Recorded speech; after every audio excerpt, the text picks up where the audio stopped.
só dar um ganchinho aqui pra vocês. A gente começou a utilizar a cloroquina para tratamento de malária. E aí a gente começou a perceber que ela tinha um efeito colateral em que ela era como se fosse um imunorregulador. Porque a gente tem que colocar na nossa cabeça que nem todo efeito colateral ele é maléfico. A gente descobre ele depois, é um efeito colateral, significa que eu não estava esperando, eu descubro depois. Mas ele pode ser ruim ou pode ser bom. E lá eu dou vários exemplos nesses stories, vocês podem ir lá ver. Mas no caso da cloroquina ou da hidroxicloroquina, um dos efeitos colaterais que a gente foi descoberto é que ela era uma imunorreguladora. Algumas doenças do nosso organismo, ela se dá devido a uma resposta exacerbada do nosso sistema imunológico frente a um agente que não tem menor perigo ou que não deveria ter. Por exemplo, às vezes o nosso sistema imunológico começa a combater um metal que eu coloquei na orelha. Ele não vai me causar uma doença, mas por algum motivo ele acha que aquilo vai me causar uma doença e faz uma reação inflamatória exacerbada, muito além do necessário. Outro exemplo muito legal que a gente pode dar é nosso sistema imunológico começa, por exemplo, a atacar a nossa bainha de mielina da célula nervosa. A nossa célula nervosa, ela é envolta por uma bainha de mielina como se fosse um fio elétrico que ele é encapado por um plástico, sabe? Para que ele não dê choque, a corrente elétrica, a informação passe sem se desviar ou sem se perder no caminho. E por algum motivo o nosso sistema imunológico começa a combater, e isso tem uma doença chamada ELA, né, que é a esclerose lateral amiotrófica, e a pessoa vai perdendo os movimentos do corpo ao longo do tempo. Então, em frente a essas doenças, e aí eu posso citar muitas outras aqui para vocês, mas frente a essas doenças, a gente tem e começou a observar alguns medicamentos que possam combater esse tipo de doença. Combater de que maneira? Regulando o nosso sistema imunológico, não deixando ele ficar trabalhando demais, além do que ele deveria trabalhar. E foi descoberto que a cloroquina, que depois a gente deu uma purificada nela e fez um subproduto que é a hidroxicloroquina, que ela é menos tóxica do que a cloroquina. Mas a gente tem que entender que a hidroxicloroquina veio da cloroquina, então a gente começou a utilizá-la frente a outras doenças, vendo esse efeito colateral dela, que é um imunorregulador. Então a gente começou a tratar afecções reumáticas, dermatológicas, artrite reumatoide, lúpus eritematoso sistêmico e discoide, condições dermatológicas, por exemplo, comprovados pela luz solar, né? Tem gente que tem aquela alergia à luz solar, a gente trata também com cloroquina. E aí, começou a avançar muito esses estudos e foi cada vez mais a indústria farmacêutica e os cientistas, né, começaram a purificar esse composto para que ele tenha menos reações que a gente não quer, tóxicas, e mais reações que a gente gostaria que ele tivesse. Aí tem muita coisa que quando a gente faz os primeiros ensaios clínicos da doença, até mesmo os ensaios in vitro e depois passamos para ensaios clínicos em animais e depois para humanos, a gente acaba não observando ali nos nossos estudos. E a gente acaba vendo isso e analisando e tendo resposta e tendo dados quando a população começa a utilizar. E aí começaram a surgir as contraindicações, que é quando a pessoa tem retinopatias pré-existentes ou hipersensibilidade em relação aos derivados da hidroxicloroquina, que são 4-aminoquinolina, que são moléculas que quando você toma hidroxicloroquina, ela se quebra dentro do seu organismo em 4-aminoquinolinas. E aí algumas pessoas têm reações de hipersensibilidade em relação a esses subprodutos. O que significa isso? Significa que por algum motivo a pessoa tem uma alergia a algum desses subprodutos da hidroxicloroquina, tá? Então, na bula, isso eu tô analisando bula, tá? Na bula, as duas contraindicações são para essas duas doenças.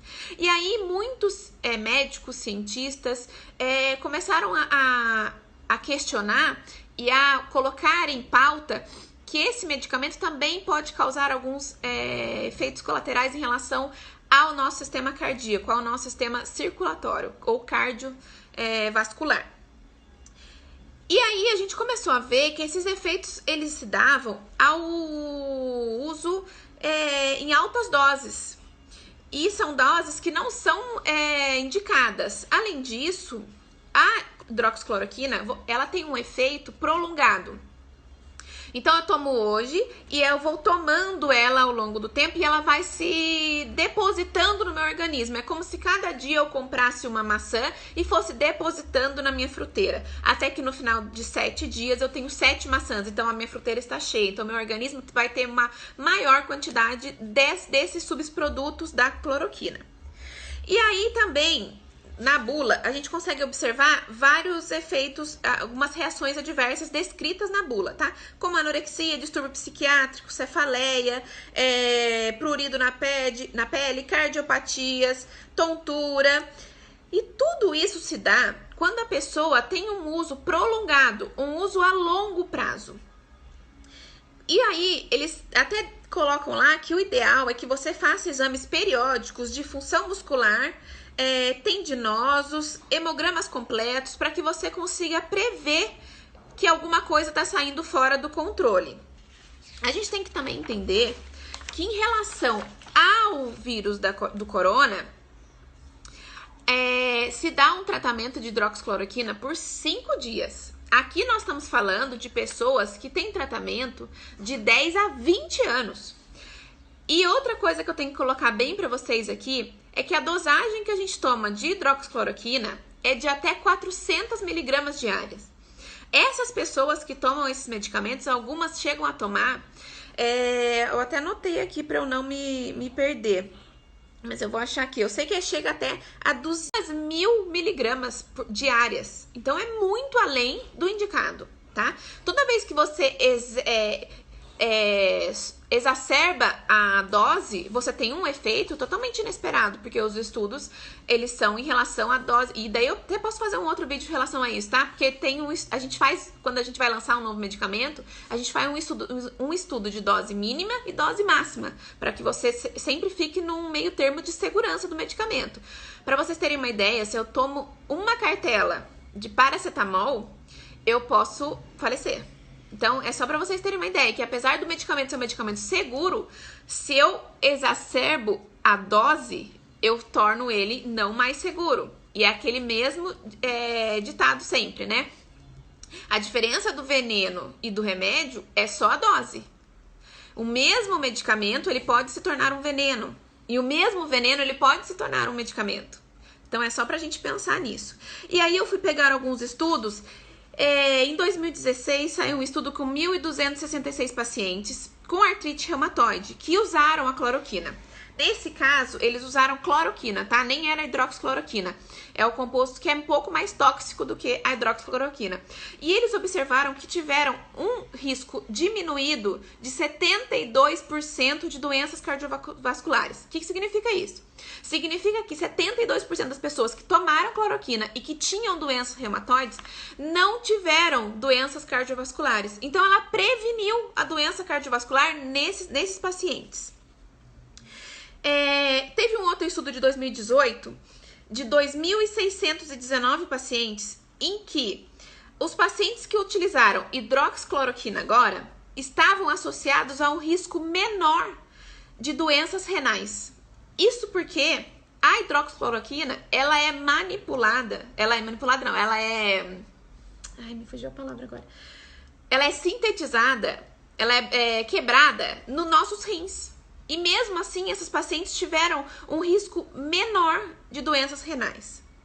Tem um outro, nesse mesmo estudo, eles falam de lúpus eritematoso, que é uma das doenças mais acometidas da população, em que ele mostra também que o uso da hidroxicloroquina teve uma diminuição do risco de trombose, diabetes e protegeu a função renal, que é o que eu tinha falado para vocês lá em cima. Num outro estudo observacional, de 2017, pacientes com câncer sendo testados,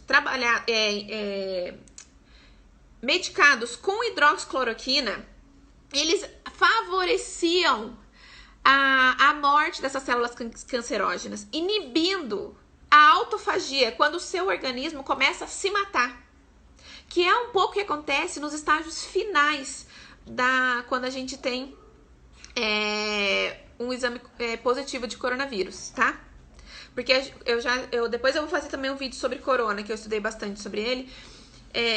A gente acaba não só morrendo do que o vírus faz pro nosso organismo, mas da reação exacerbada do nosso organismo tentando matá-lo e acabando matando a gente, né? Eu acho que eu até fiz um stories, procurei que eu acho que tem. Então ele melhorou muito a reação da quimioterapia, favorecendo esses medicamentos. Um outro estudo, esse mesmo estudo então ele fala que mulheres grávidas que tinham lúpus eritematoso reduziu a probabilidade neonatal e taxa de prematuridade, tá? Isso, gente, depois se vocês quiserem, quem quiser, eu passo todos esses estudos para vocês, quem quiser ler. São todos estudos que são escritos em inglês, né? Mas eu passo tudo para vocês, quem quiser, é só me falar. Esse foi de 2017. Aí tem um outro estudo que fala de retinopatia. E eles falam, retinopatia, gente, são doenças da retina, tá? Ele fala que a dose é fundamental para que você não tenha problemas de retina. Isso foi uma das coisas que eu mais vi nos estudos. Então, se tem algum problema, e que se há algum problema, algum risco, é em relação à vista, é em relação à nossa retina. Mas eles falam, um estudo feito em macacos, que a hidroxicloroquina, ela se liga às nossas células oculares da retina, e que ela pode, com o tempo, isso, gente, um tratamento de mais de 10 anos, e pacientes com mais de 20 anos. Pacientes com mais de 5 anos, o risco de retinopatias é de 7,5%.